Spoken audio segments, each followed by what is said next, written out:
Steph, we met at Run Club a couple of months ago. How long have you been going now? Oh, to Run Club? Yes. Since probably 2021. I mean, a long time. Like before Run Clubs were a thing. That's awesome. And how have you found running impacting your sort of day job? Yeah, well, it helps. It helps me in life in all aspects. I think it just, it's great to just let out some tension and just also with a group. It's so nice Sunday long runs to have a crew that's with you and you get that tribe mentality where, you all stick together and you're all in it. And are you training for anything at the moment? I did the Brighton Mara, so Awesome. I'm done now, but I kind of run for running. I don't really run for any particular race, so it's rare that I do a race, but I did, I'm happy with the Mara because that was a long time coming. Awesome. Thank you so much for coming on. As a former federal candidate for Melbourne and an international arbitrator, how did you get to where you are now? Sure, well, a long journey, a very long journey, full of turns and, with always with a goal in mind and an objective, but very much, a journey, I would say. And if you were to define like a single thread that ties it all together, your international arbitration work, foreign affairs, politics, what would it be? I think communication, the need to bridge gaps, and also a sense of, bringing people together. And what first drew you to international dispute resolution? Yeah, I've always considered myself like naturally in the role of resolving disputes. I think that, even like in many points in my life, even when I was younger, even I remember in primary school, like they appointed some people to be, the older sort of year sixes would go in and help resolve disputes. That was a cool little initiative they had. But I really found my natural place in helping people with their disputes and also just negotiating. I came to obviously later specialise, and it was a lot. It was languages as well that led me, further towards the international side. But I was always interested in international relations. I reckon probably stemming from the languages. And I say always, but I'm loosely referring to like late high school by this stage. And then, I went to ANU. And I think I do genuinely like advocating for people. So representing those who can't necessarily represent themselves, and that sense of justice is really strong within me. So the idea of representing people is really meaningful to me. But I also like helping people resolve disputes and really, helping people sort of bridge those gaps for themselves as well. That's awesome. And nations. In the end, ultimately worked for two former foreign ministers as legal advisor, and was able to do that at a much higher level. Would. You better share sort of a recent matter that you've worked on? I don't tend to go into my matters, so I can talk about broadly arbitration in terms of how the matters go from, say, being a dispute to a decision. So one matter that people might be quite familiar with is the Philip Morris dispute. So that was when Philip Morris took on Australia for the plain packaging of cigarette packages. And essentially so ISDS, Investor State Dispute Settlement, is my area of specialisation and passion. So I did my Masters in International Dispute Settlement in Switzerland, in Geneva, and my thesis supervisor, Gabrielle Kaufman-Kohler, was actually one of the arbitrators in that matter. So while I was writing, about Australia's perspective on ISDS and mediation, because that's always been a really big part for me, is mediating a dispute as well as just not just litigating it or arbitrating it, but actually trying to resolve it. But it's in that context that, I obviously followed the matter quite closely. It was our government involved as well. So outside of my thesis, of course, but later I really sort of picked it apart and looked at it. And in terms of how the dispute, arises, you have, and it very much deals with governments and diplomacy, but also, representing the people and getting the best outcomes for us Australians. So back in the day, I think it was John Howard that released the draft legislation, and that was where you would, turn a cigarette packaging into plain packaging, thereby, as Philip Morris argued, taking away the IP, from that package, right? Because you're taking away trademarks and things like that, i.e. expropriating, essentially.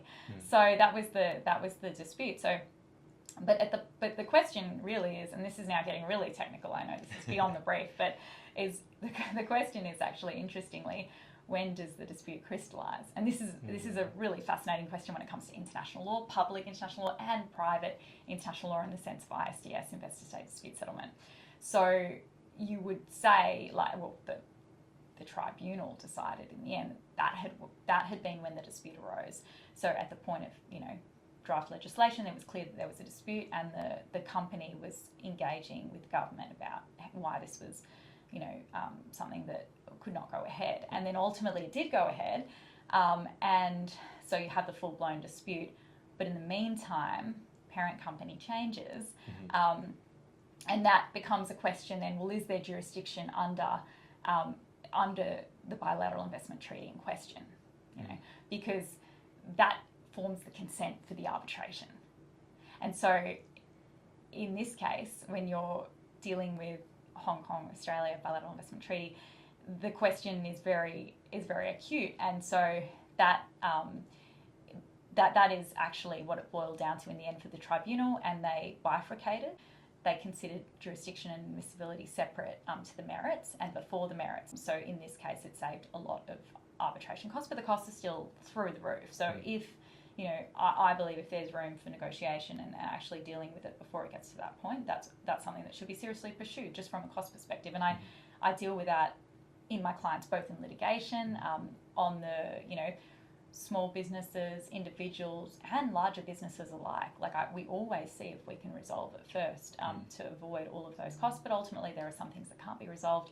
And then that's when, and in this case, you got the decision at that point. At the stage of jurisdiction, it didn't pass that hurdle. So there was thankfully a decision in favour of Australia that Philip Morris didn't have jurisdiction in that case. So I imagine there's a lot of competing interests between different nations. So how do you sort of handle the tensions between law, culture? Yeah, absolutely. Well, I mean, I've seen this in very different spaces, right? So from the Foreign Minister's Office perspective, dealing with significant counterparts right across the world, it's really important to read the room. And the beauty of international diplomacy is that we do meet often, and in person, and on the phone, and there's a lot of communication. I think that is a good thing because you can talk about what needs to be said and even things that aren't said, and so you can also read interests. And the Department of Foreign Affairs and Trade is exceptionally good at briefing on this, and then you've got all sorts of other departments that then might feed in as well. So that stuff, I would say that's what it should look like. In disputes and in litigation and arbitration, often one of the big issues I would say would be that they don't get in the room, that actually that happens way too late. And there is room sometimes for negotiation and settlement early on if you can get in the room, but not always. Because the other thing is you have to have the right people in the room. That's critical. So you can have a mediation, but if the person that's actually the decision maker, they might have authority to settle.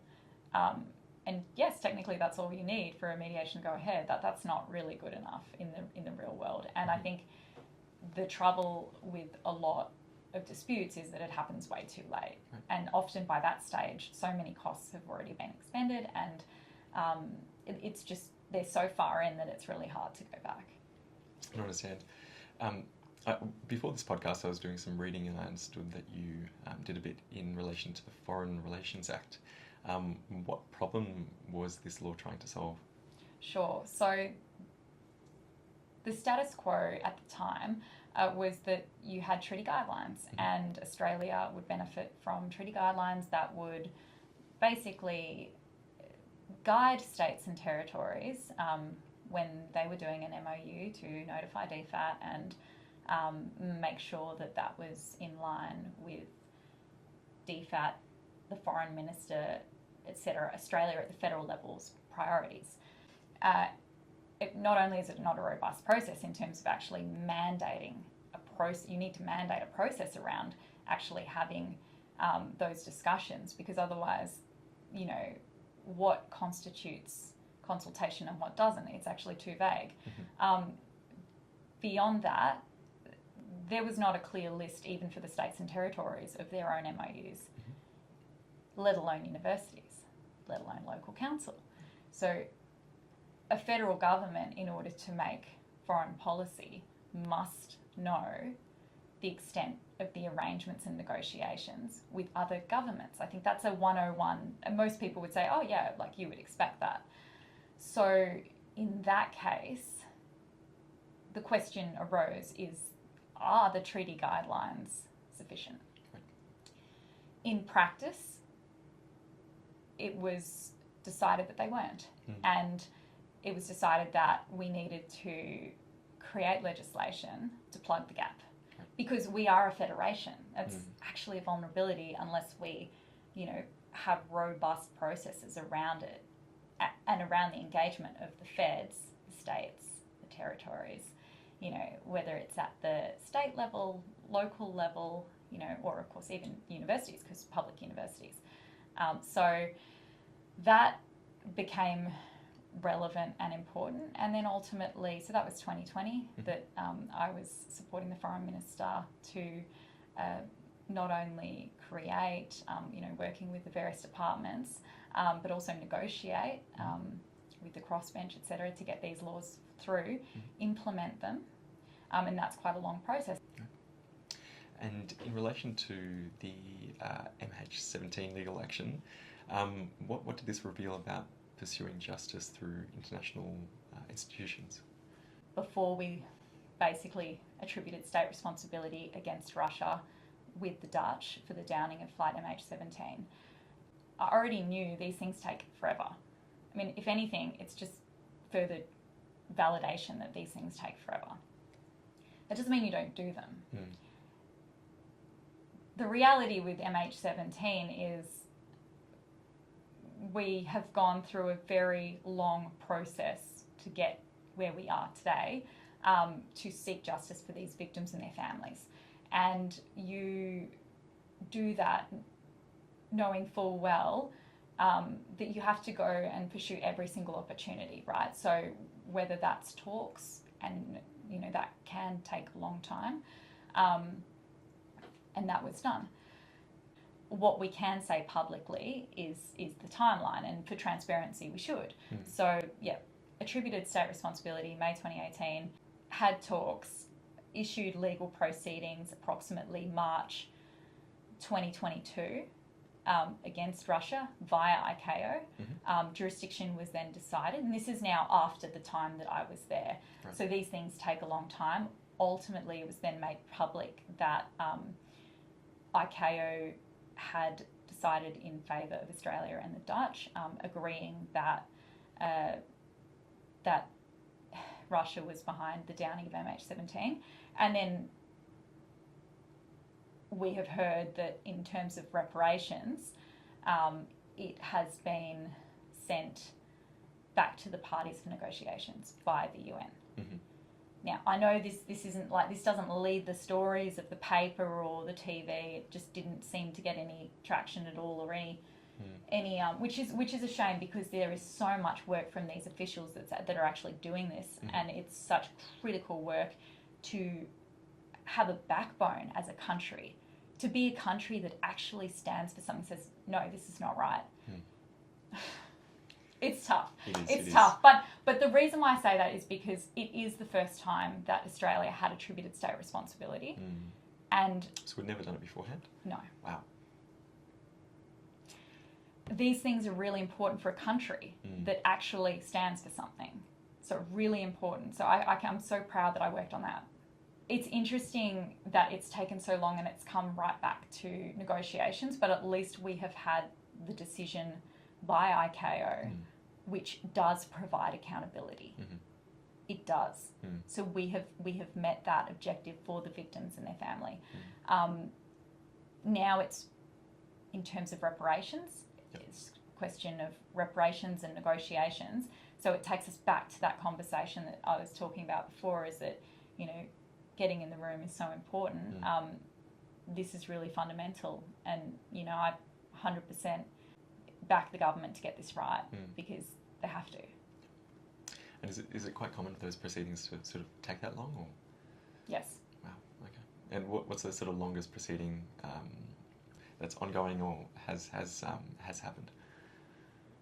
Yeah, I mean, I probably can't give you the longest. I'm not an encyclopedia, but long. How long's a piece of string? Like, the thing is also, arbitration is not always, you know, like, if we're not talking about ISDS, and MH17 isn't arbitration, just clarifying, but if we're not talking about ISDS, then there's many, you know, commercial arbitrations that you won't ever know about because they're confidential. So that they could, you know, how long's a piece of string? It's really, but in terms of international institutions, which was your first question, they, you know, ICAO, for example, like, yeah, these issues can run on, but usually they have escalation processes. But the nature of these things are, you know, it's just like ICJ cases, like they take a long time. ICC cases. What should sort of someone wanting to enter into this field, you know, the field you're working in, need to know about how it operates and I guess how to get started?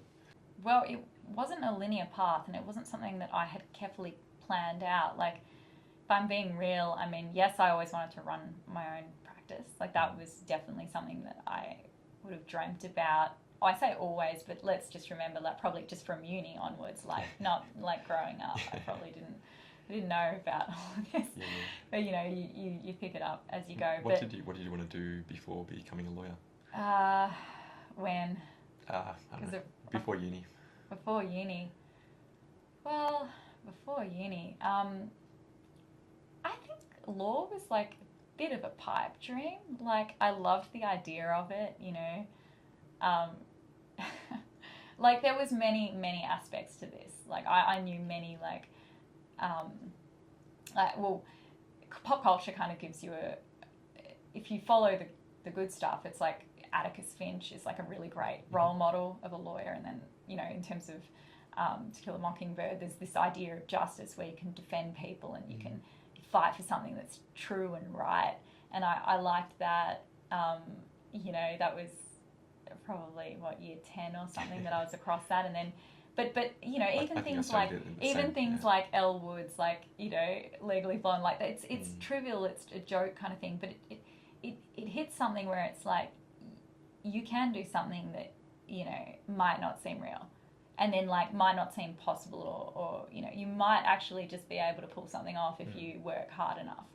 So I think for me, like, yeah, I was always kind of inspired to be more than what, you know, yeah, aspire to be more than maybe everything around me. Like, I didn't, you know, necessarily have lawyers around me in my immediate vicinity, or even politicians. Definitely didn't. So for me, it was like, yeah, but I was always unafraid to go into new uncharted waters. So for me, like, that's my journey. And then I would say to others who might think or be in a similar position, you know, while they're at uni, you know, whether they just feel so far away from any of their real life existence, I would probably say, like, if you want to do something, go for it. That being said, like, I was really inspired by John Howard. Like, I thought that... What specifically? Well, just even just being human. Like, I remember writing to him about just some books when I was at school that I wanted to donate to, like, people who needed them overseas, because I was quite aware of the difference in, you know, how lucky we were in Australia, and I'd travelled a lot in my life, and I just knew the difference between, you know, education and a bunch of other things we're just so lucky to have here. So I think, so anyway, anybody who wrote back, the point is he always wrote back.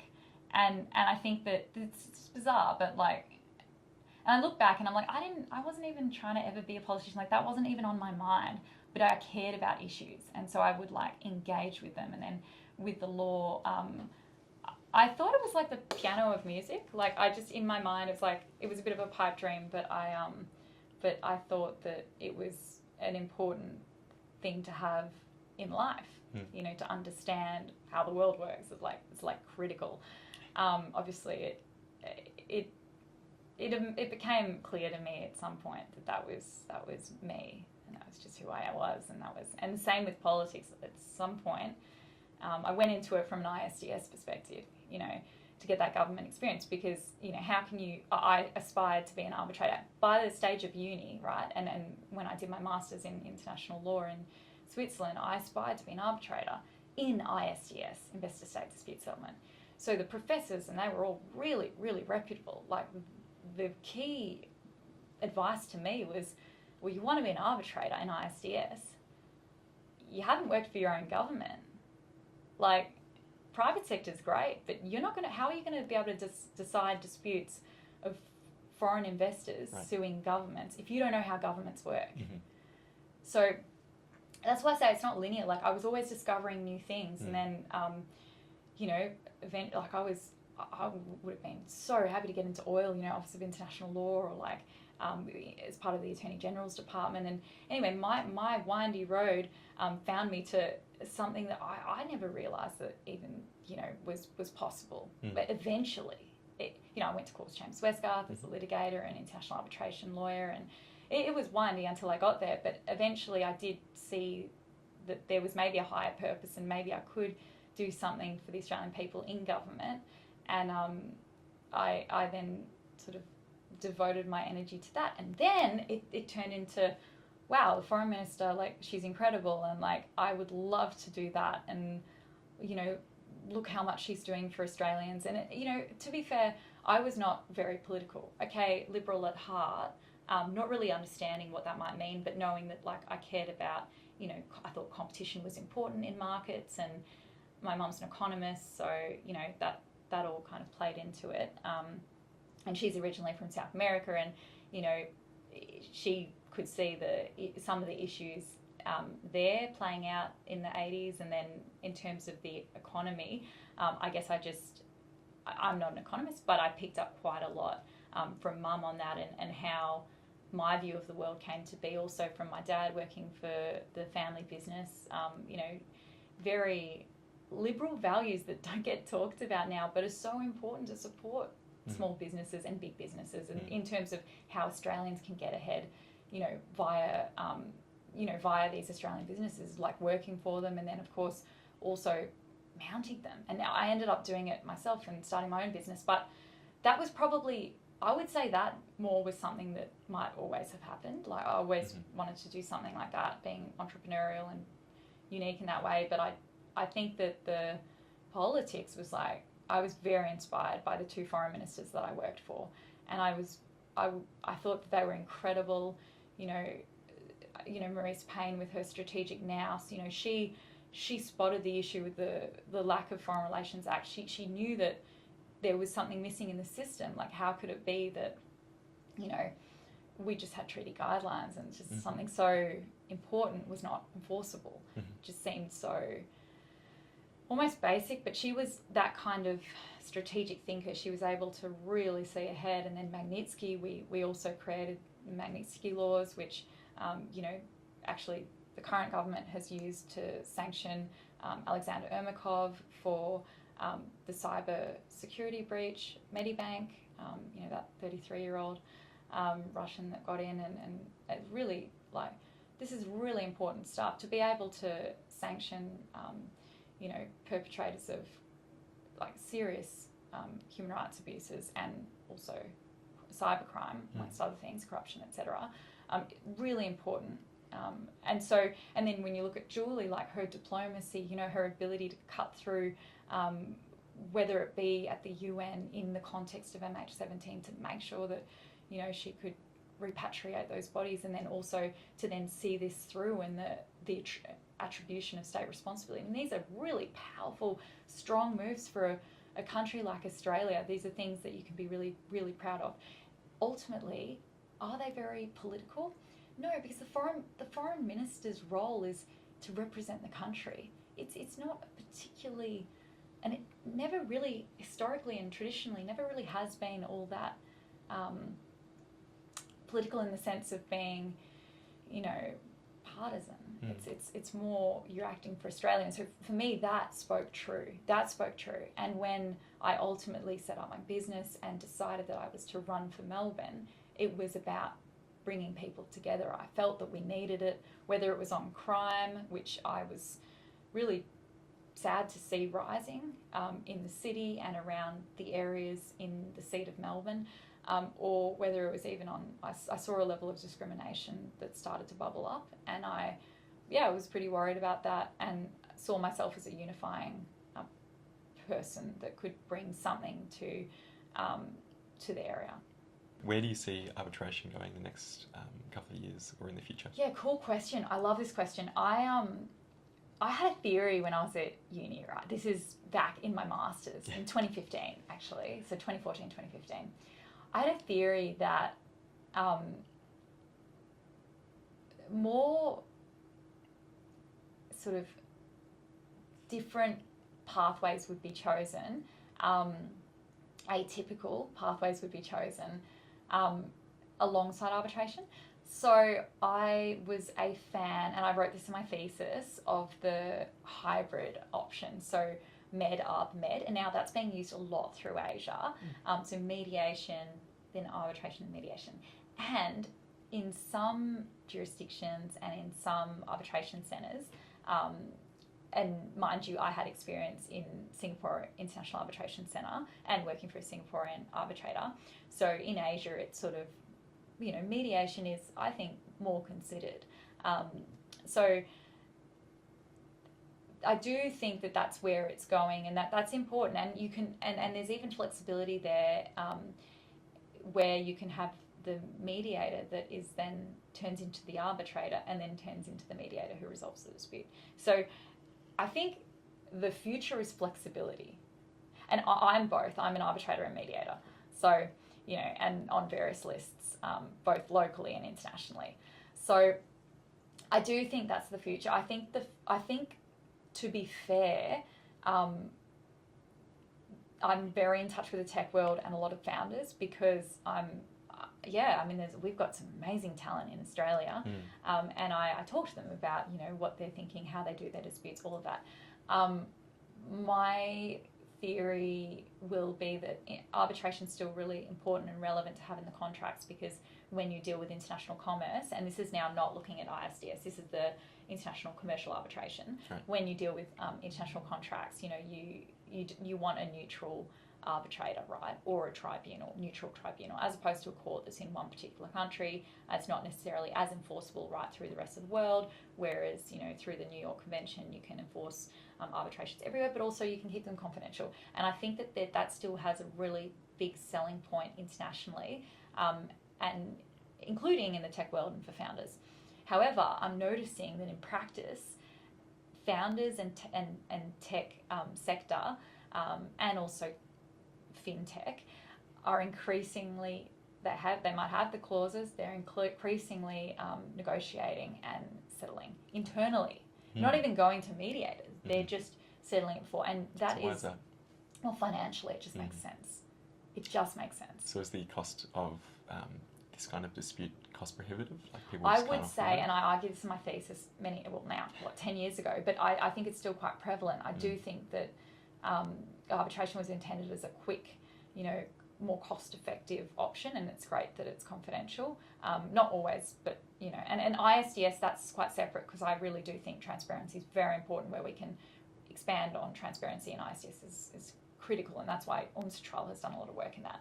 But when it comes to international commercial arbitration, I do think that it's gone a little way away from being as cost effective as perhaps it could be. This applies to investment arbitration too. I mean, the costs are through the roof. So I think that's got to be a factor, and that is a factor why it just makes sense to settle where you can, and internally as well, where you don't even go beyond sort of that stage. But look, there'll always be a place for disputes, and I guess arbitrators or arbitral tribunals settling disputes, just as a judge would, with a final and binding decision. But I think that more and more people will start to understand the benefit of early intervention and internal dispute resolution. That's incredible. So my final question is, when you look back in 10 years, what outcome would you make you say, yes, that's why I did it all? Yeah, that's a really tough one. I think leaving the world better than how you found it, or at least doing everything you can, because some things are out of our control. But I think for me, what that looks like, I'm not sure. Whether that looks like me being an arbitrator, making sound decisions in accordance with the law, being an exceptional international mediator, and actually mediating some massive, critical disputes before they turn into, bloodshed. That would make the world a better place. Whether that looks like me being foreign minister one day, and doing some incredible things for the country, protecting us, like I've tried to do in my role as legal advisor to two former foreign ministers over half a decade. If that's what that looks like, me actually taking that role in the future, and also making sure that I'm a peace builder, making sure that I'm also a strength builder for Australia in terms of making us as strong as we can be, and making sure that people get ahead as much as they can, and in a way that they can be proud of their future, and they can look forward to things and know that they've got enough and they're secure economically and in their families and individually as singles. I think for me, being able to leave it better in that sense than it was would be incredible. I don't know yet what that looks like. That's amazing. Thank you so much for coming on, Steph. I really appreciate it. Thanks so much, Tim.